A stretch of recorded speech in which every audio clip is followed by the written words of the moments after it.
साथियों, prevention of corruption act के मामलों में कई बार ऐसा होता है कि सीबीआई या विजिलेंस या एंटी करप्शन ब्यूरो धारा 120 बी आईपीसी का चार्ज भी लगा देते हैं। वर्तमान सिनेरियो में आईपीसी प्रिवेल नहीं कर रहा है, तो सेक्शन 120 बी आईपीसी हो गया replace with section 61 of BNS. पर बेसिक प्रिंसिपल्स दोनों में कॉमन है, तो इसलिए हम लोग एक वर्ड यूज करेंगे जो कि है criminal conspiracy to discuss the subject, ताकि हमें कोई पैनिक सिनेरियो जो है फेस ना करना पड़े।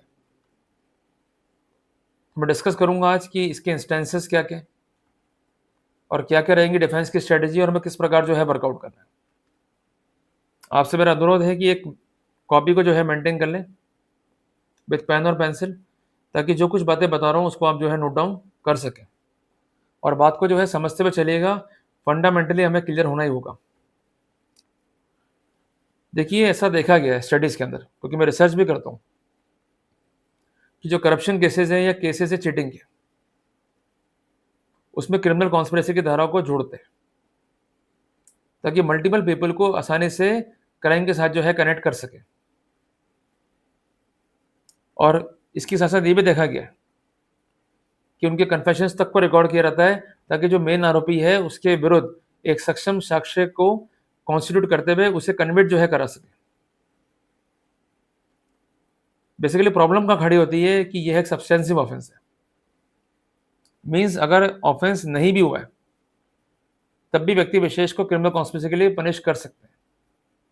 इसलिए हमें एक एक कदम बड़ी सावधानी के साथ फूक फूक के रखना होगा, ताकि हमें कोई दिक्कतों का सामना ना करना पड़े। हम समझते हैं सबसे पहले बेसिस को। बेसिस क्या है, और एक एग्जांपल जो है हम लेते हैं। ए ने जो है रिश्वत की मांग करी और बी से पैसा रिकवर हो गया, तो बी भले ही लोक सेवक नहीं है, वो उसका कुक भी हो सकता है, उसका मैनेजर भी हो सकता है, उसका पीए भी हो सकता है, कुछ भी हो सकता है,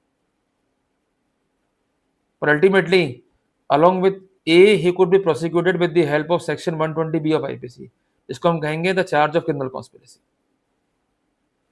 तो बेसिकली मीटिंग ऑफ माइंड जो है जरूरी है।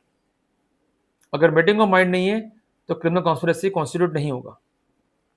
और ये जो कंसर्न ऑफेंस है, इसको प्रूव करने का बर्डन किस पर है? प्रोसिक्यूशन पर।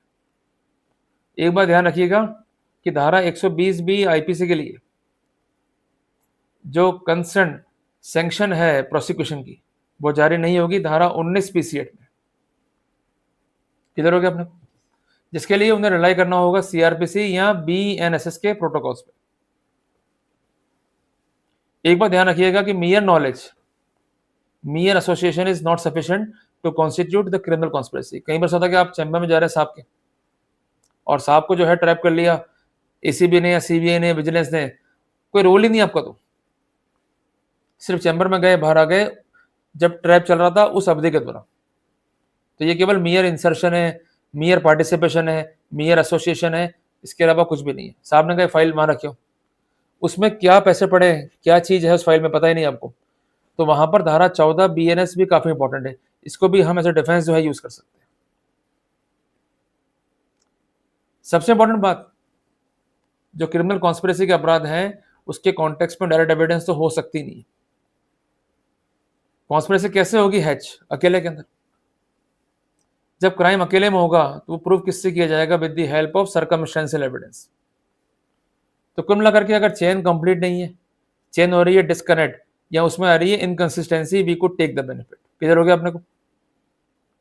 और यही हमारी डिफेंस की स्ट्रेटेजी है कि जो कंसर्न प्रोसिक्यूशन है उसको अपना केस प्रूव करना है बियॉन्ड रीजनेबल डाउट। हमें तो केवल डाउट क्रिएट करना है। जहां संदेह क्रिएट कर दिया आपने, वहां अपने को जो है मिल जाएगा बेनिफिट। और एक बात और ध्यान रखिएगा, in circumstantial evidence case motive plays an important role. अगर मोटिव नहीं है तो वहां हम जो है बेनिफिट ले पाएंगे। इसलिए हमेशा मैं कहता हूं आगे बढ़ने से पहले रिव्यू करो, फाइल को पढ़ो, चेक करवाओ, ताकि आगे जो है दिक्कत नहीं हो। अदरवाइज क्या होगा, जब पहुंच जाओगे एंड के अंदर, वहां कोई ट्रबल आ गई तो फिर आपको करना पड़ेगा स्टार्ट फ्रॉम जीरो। कई बार ऐसा भी होता है कि प्रोसिक्यूशन ये कह सकता है कि साहब क्राइम हो गया, उसके बाद जो है कॉन्स्पिरेसी हुई, पर इस तरह का जो दाव है प्रोसिक्यूशन का वो चलने योग्य नहीं है, क्योंकि एक बात ध्यान रखिएगा कि कॉन्स्पिरेसी कब होगी, बिफोर द क्राइम या ड्यूरिंग द क्राइम। पर अगर क्राइम ही हो गया तो फिर कॉन्स्पिरेसी किस बात की, किधर हो गया अपने को। और सबसे इंपॉर्टेंट बात, ये लोग इन्वॉल्व करते हैं with the help of section 10 of evidence act. कोई ऐसी बात कही है, ऐसा कोई स्टेटमेंट दिया which is going to constitute evidence against you. पर मैं वापस से पुनः आपसे कहता हूं कि general statement, vague statement without corroboration, without consistency cannot be a basis to prosecute the innocent for the offence of criminal conspiracy. तो हमारी जो कॉमन स्ट्रेटेजी है इस तरह के मामलों में वो क्या रहती है कि जो कंसर्न अक्यूज है उसके पार्ट पर कोई ओवर एक्ट नहीं है, कोई ऐसा एक्ट नहीं है जिसके आधार पर ये माना जा सके कि he is part and parcel of that plan which is originally executed. भाई साहब ने भेजा मिस्टर बी को, जाओ मिस्टर सी से जो है फाइल लियो। अब मिस्टर बी गए कि साहब वो फाइल मंगाई, साहब ने फाइल दे दो, उसमें पैसे क्या है क्या नहीं क्या पता मिस्टर बी को, सिंपली वो गया फाइल लिया, काम खत्म। पर पूरी पंचायतें कर रहा है कि देखो साहब ने कहा था आपका काम हो जाएगा, आप चिंता मत करो, आप पैसा दो फटाफट काम हो जाएगा आपका। It means he is having knowledge about the plan. इसे बार बार मैं कह रहा हूँ, एक एक चीज पर ध्यान दो, एक एक फैक्ट बहुत महत्वपूर्ण है। अगर उन्होंने आपको दोषारोपित किया है तो उन्हीं के फैक्ट्स पर संदेह तो क्रिएट करना है आपको, उसके लिए तसल्ली, एंग्जाइटी को रिमूव करना होगा। और अगर आप शौकीन हैं जल्दबाजी में काम करने के तो फिर आप केस को जीत ही नहीं सकते। बहुत शांति के साथ अकेले में फाइल को पढ़ो, कोई नहीं कहेगा आपसे कि फाइल को पढ़ो। इस बात की पॉसिबिलिटी भी है, even your own advocates can not guide you to read your file. इसे बार बार मैं कहता हूं कि फाइल खुद से पढ़ो, जितनी तैयारी आप खुद से करोगे उतना फायदा आपको मिलेगा। देखिए महाभारत हुई थी, हम सब जानते हैं क्यों वो हुई थी, अधिकारों को लेके। चाहते पांडव निवेदन करते प्रभु से कि सर आप भी लड़ लीजिए, पर प्रभु ने साफ साफ कह दिया मैं नहीं लड़ूंगा, मैं सिर्फ तैयारी कराऊंगा आपको, लड़ना आपको होगा, आपके अधिकार है, आपका राज्य है। मैं उस प्रभु के निमित्त आपसे ये निवेदन करता हूं कि अगर आप उम्मीद कर रहे हैं वकीलों से केस लड़ेंगे तो आप उम्मीद बेकार कर रहे हैं।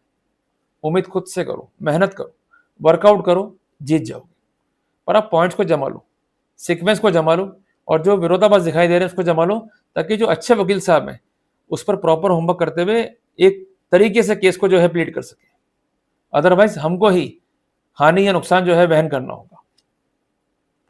इसके अलावा आप ये भी शो कर सकते हैं कि you are not having any criminal intent, पर बात तो बराबर ही,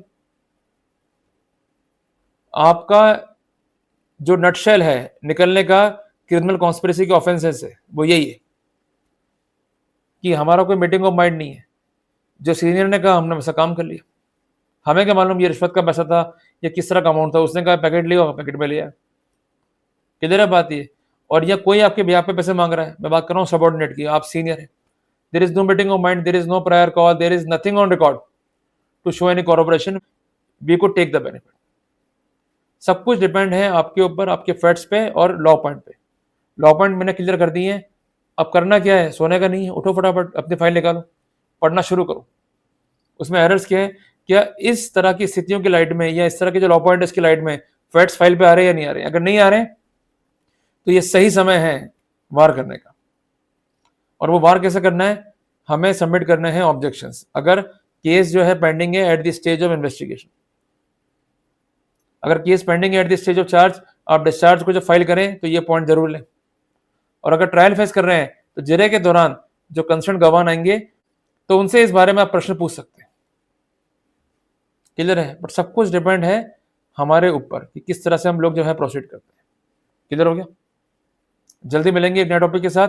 टिल देन जय हिंद, जय भारत।